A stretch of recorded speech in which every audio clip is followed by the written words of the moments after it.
Hi guys, നമുക്കിന്ന് soya കൊണ്ട് soya fry ഉണ്ടാക്കിയാലോ? അപ്പോൾ സോയ ഭയങ്കര കട്ടിയുള്ള സാധനമായ കാരണം നമ്മൾ സോയക്ക് കുറച്ച് തിളപ്പിച്ച വെള്ളം ഒഴിക്കുക. തിളപ്പിച്ച വെള്ളം എന്ന് പറയുമ്പോൾ നല്ല തിളപ്പിക്കണം, എന്നാലേ അതിൻ്റെ കട്ടി പോകത്തുള്ളൂ.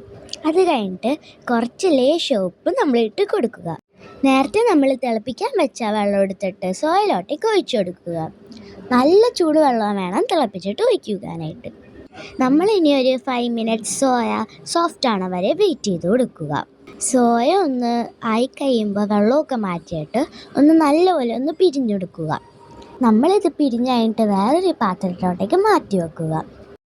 ഇനി കുറച്ച് green chilli powder, coriander powder ഇട്ടിട്ട് നല്ലപോലെ അങ്ങ് മിക്സ് ചെയ്തെടുക്കുക. ഇനി ഒരു പാനിലോട്ടേക്ക് കുറച്ച് വെളിച്ചെണ്ണ ഒഴിച്ചിട്ട് നമ്മുടെ സോയ അങ്ങോട്ട് ഇട്ട് കൊടുക്കുക. നല്ലപോലെ ആവണ വരെ ഇട്ട് കൊടുക്കുക. നല്ല ചിക്കനൊക്കെ ക്രിസ്പി ആവണ പോലെ സോയ ഒന്ന് ക്രിസ്പി ആവണം, എന്നാലേ നല്ല ടേസ്റ്റ് ഉണ്ടാവുള്ളൂ. ഇത് ഇളക്കണ സമയത്ത് കുറച്ച് ഉപ്പും കൂടി ഇട്ട് കൊടുക്കുക. അപ്പോൾ ഗൈസ്, നമ്മൾ ഈ സാധനം ഭയങ്കര പൊളി സാധനമാണ്. അപ്പോൾ എല്ലാവരും ട്രൈ ചെയ്ത് നോക്കുക.